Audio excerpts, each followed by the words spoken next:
এসেছে যুবদল, ব্যানার নামাইতে হবে। আমরা কারো ব্যানারের নাম এখন আর আমরা বলবো না। দয়া করে আব্দুল কাদের ভূঁইয়া জুয়েল ব্যানার গুনায় ফেলতে হবে। আমরা কারো নাম বলবো না। দয়া করে সবাই শৃঙ্খলার স্বার্থে আমি অনুরোধ করব, এই মঞ্চে যাদের থাকার কথা তারাই থাকবেন, আর যাদের থাকার কথা না তারা দয়া করে নেমে যাবেন।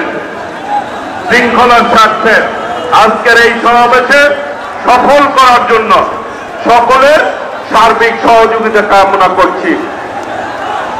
আন্তর্জাতিক গণতন্ত্র দিবস, প্রথমে বক্তব্য রাখবেন বাংলাদেশ জাতীয়তাবাদী ছাত্র দলের